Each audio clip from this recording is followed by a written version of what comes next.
ही संपूर्ण केस तुम्हाला कुठेच नोंदलेली दिसत नाही. विकिपीडियावर तुम्हाला दिसणार नाही, तुम्हाला कुठल्याही पब्लिक डोमेनमध्ये दिसत नाही. फक्त बातम्या आणि हेच दिसतं फक्त.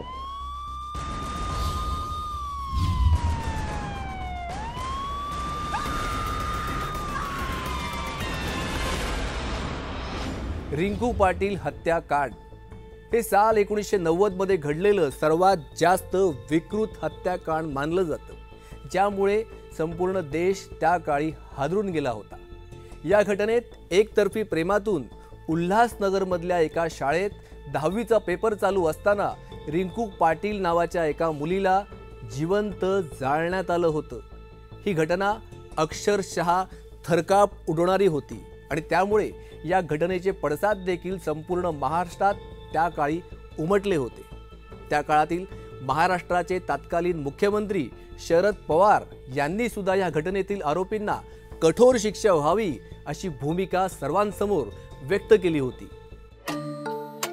रिंकू पाटील इयत्ता 10वी मध्ये शिकणारी एक मुलगी. रिंकू तिच्या आईबाबांचं दुसरं अपत्य. हुशार चुणचुणीत रिंकू आईबाबांच्या गळ्यातलं ताईत होती.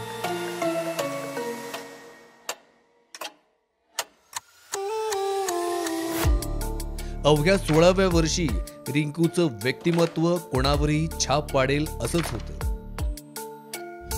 साल 1990 मध्ये रिंकू इयत्ता 10वीच्या परीक्षेची तयारी करत होती.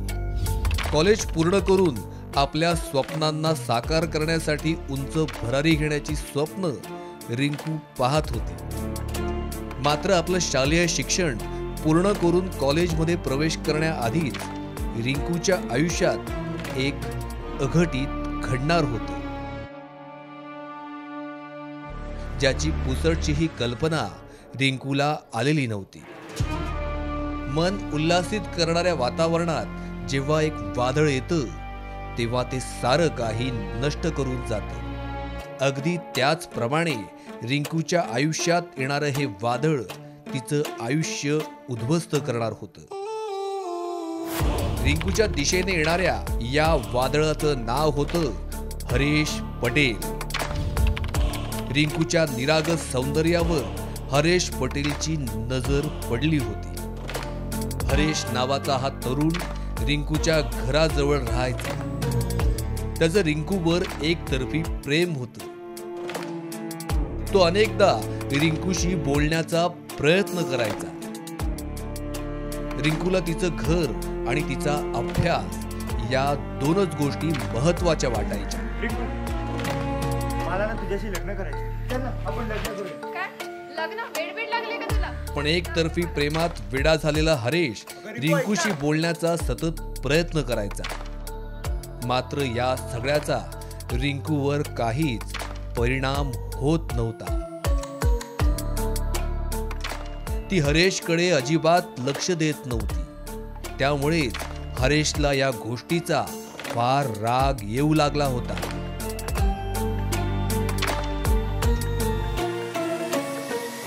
तो हरेश पटेल आणि ही जी रिंकू पाटील एकच परिसर सी ब्लॉक मध्ये राहत होते आणि हे एकमेकांना ओळखत होते. परंतु ही रिंकू पाटील आपल्यासोबत लग्न करावा किंवा पळून जावा या उद्देशाने तिच्या मागं लागला होता. परंतु रिंकू पाटील तिला रिस्पॉन्स देत नव्हती. त्यांनी जे हे केलं होतं, म्हणजे जी मागणी केली होती लग्न करण्याची जी मागणी केली होती तिला नकार दिला होता त्या मुलीने. आणि त्या द्वेषापोटी त्या हरेश पटेलनी हे कर्मकांड केलं होतं. हरेश रिंकूपेक्षा 6 ते 7 वर्ष मोठा होता. रिंकू तेव्हा 10वीच्या परीक्षेची तयारी करत होती. प्रेम नावाची संकल्पना रिंकूच्या ध्यानी मनी सुद्धा नव्हती. म्हणून ती हरेशच्या कुठल्याच प्रयत्नांना दाद देखील देत नव्हती.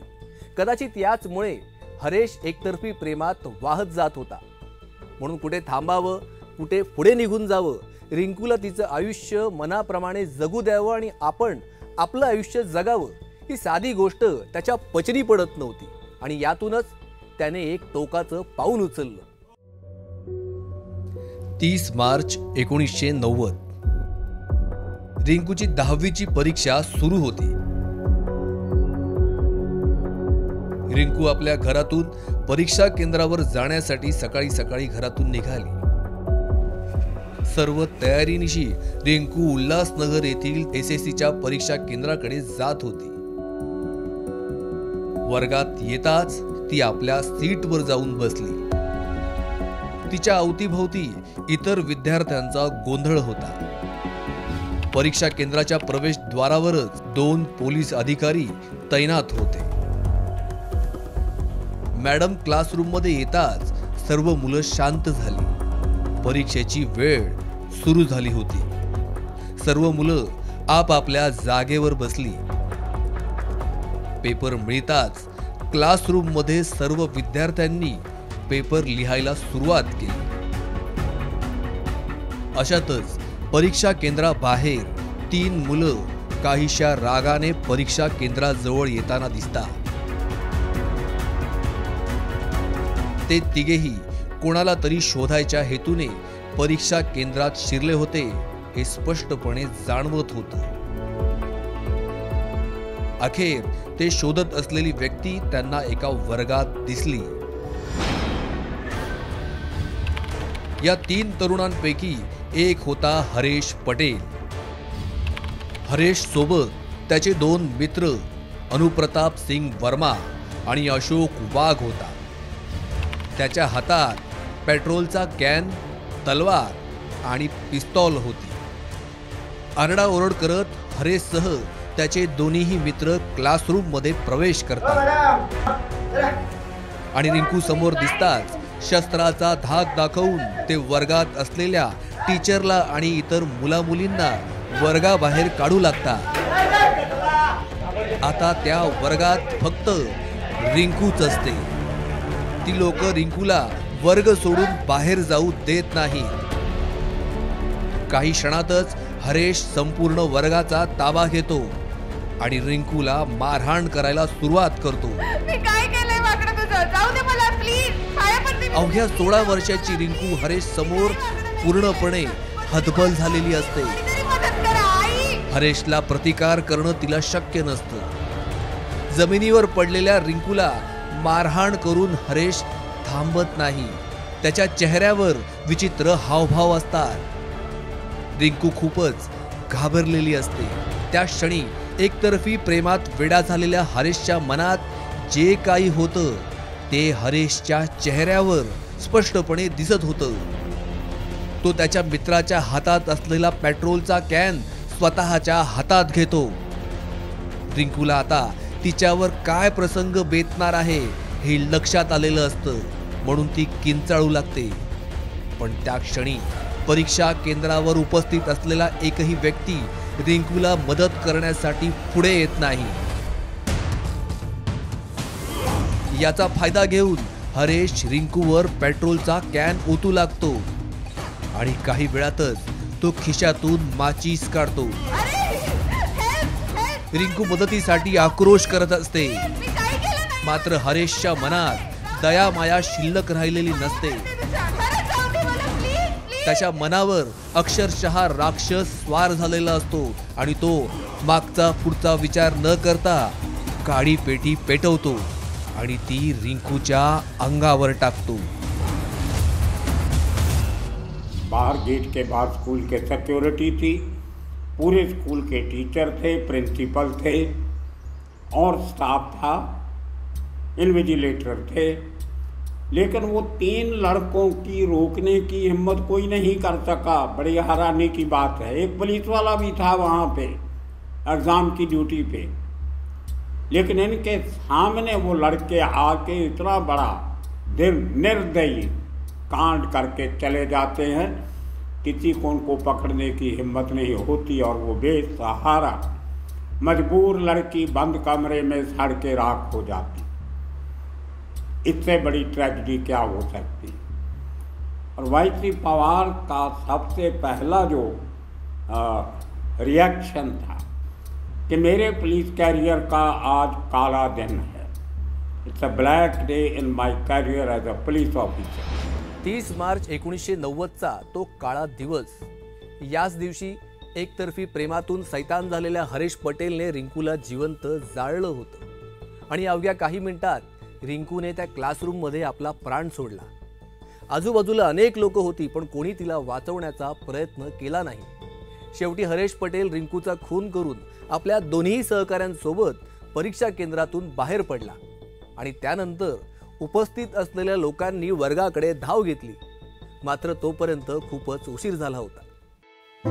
रिंकू पाटील या 16 वर्षीय तरुणीची हरेश पटेलने ज्या निर्दयीपणे हत्या केली हे ऐकून त्या काळात संपूर्ण महाराष्ट्रच काय तर हा देश सुद्धा हादरून गेला होता. हरेश पटेल अनेक दिवसांपासून रिंकूच्या मागावर होता. त्याचं रिंकूवर एकतर्फी प्रेम होतं. म्हणून हरेश पटेल रिंकूला तू माझ्याशी लग्न कर असा आग्रह करायचा.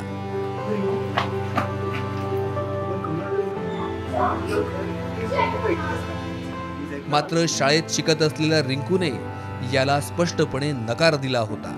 पण हा नकार पचवण्याची मानसिक कुवत नसलेला हरेश दुखावला आणि सुडाच्या भावनेने पेटलेल्या हरेशने असं हे निर्दयी कृत्य केलं.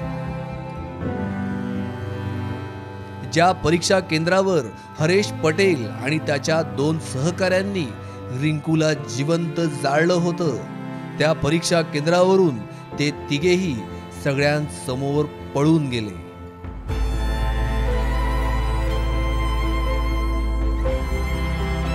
हरेश पटेल याचा तो जो विकृतपणा होता त्याच्यामध्ये, त्यांनी त्या मुलीला त्याच्या मागं ज्या पद्धतीने लागला होता ती आपल्याला भेटत नाही म्हणून त्यांनी इतकं मोठं धाडस केलं.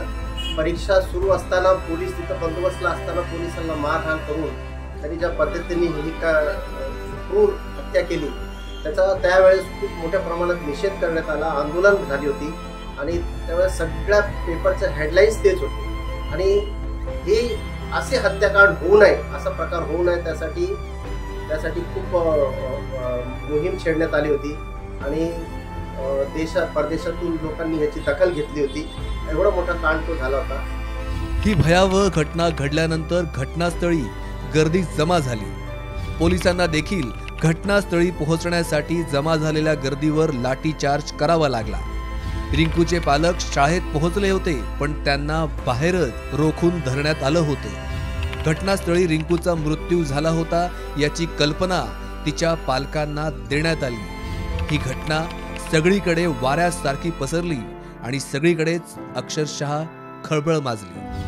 घटना घडली तेव्हा रिंकू 16 वर्षांची होती आणि तिचा मारेकरी हरेश हा 21 वर्षांचा होता.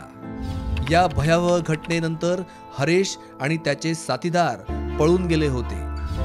मात्र 2 दिवसानंतर हरेश पटेलने कल्याण स्टेशनच्या रुळावर आत्महत्या केल्याची बातमी समोर आली. हरेश पटेलचे 2 साथीदार अनुप्रताप सिंग वर्मा आणि अशोक वाघ यांना पकडण्यात पोलिसांना यश मिळालं.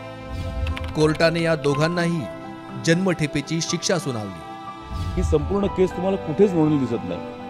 विकिपीडियावर तुम्हाला दिसणार नाही, तुम्हाला कुठल्याही पब्लिक डोमेनमध्ये दिसत नाही. फक्त बातम्या आणि हेच दिसतं फक्त. पण त्या केसचं काय झालं किंवा कोर्टाच्या ह्याच्यामध्ये काहीही कळत नाही. याचं कारण अजून गुलदस्त्यामध्ये आहे. पण अशा प्रकारच्या गुन्ह्याचा पहिलाच गुन्हा तो होता मोठ्या प्रमाणात झालेला आणि तो महाराष्ट्रात गाजला. आणि अशी एक चर्चा त्यावेळी होती की त्या हरेश पटेलनी त्याच्या साथीदारांनी त्या सगळ्या प्रकाराचं एक व्हिडिओ शूट केलं होतं त्या काळात आणि त्याची कॅसेट तेव्हा असे ती कॅसेट उल्हासनगरमध्ये 10,000 हजार रुपयाला विकली गेली असं म्हणतात. अशी चर्चा त्यावेळी होती. खरं खोटं माहिती पण ते चर्चा खूप होती की लोकांना विकृत आनंदाने जळताना मुलगी घ्यायचा होता आणि ती विकली गेली तिथे उल्हासनगरमध्ये. रिंकू पाटील जळीत हत्याकांड ही या देशाचं हृदय पिळवटून टाकणारी एक घटना होती. या घटनेनंतर मुख्य आरोपी हरेश पटेलने आत्महत्या केली, पण त्याच्या 2 साथीदारांना न्यायालयाने जन्मठेपेची शिक्षा सुनावली. या प्रकरणात सर्वात जास्त हृदयस्पर्शी गोष्ट म्हणजे या घटनेनंतर न्यूजपेपरमध्ये रिंकूच्या बाबांची छापून आलेली मुलाखत. त्यात तिच्या वडिलांनी सांगितलं होतं की रिंकू त्या क्लासरूममध्ये हतबल असताना ती केविलवाण्या चेहऱ्याने हरेशला विनवण्या करत होती. हरेश, तू माझ्या मागे का लागलायस? हेच रिंकूचे शेवटचे शब्द होते. पण याचा काहीच परिणाम हरेशवर झाला नाही. आज ह्या घटनेला घडून अनेक वर्ष झाली आहेत, पण रिंकूसारख्या अशा कित्येक निरपराध स्त्रिया पुरुषांच्या विकृत अहंकाराला आजही बळी पडत आहेत.